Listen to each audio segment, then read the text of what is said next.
Anio Alatsinainy, 12 volana Janoary, taona 2024.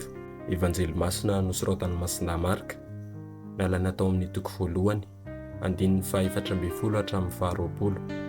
Mibebaha ianareo ary minoa ny Evanjely. Nony natao an-tranomaizina i Joany, dia nankany Galilea Jesoa, nitory ny Evanjelin'ny fanjakan'Andriamanitra, ka nanao hoe tonga ny fotoana ary efa akaiky ny fanjakan'Andriamanitra. Mibebaha ianareo ary minoa ny Evanjely.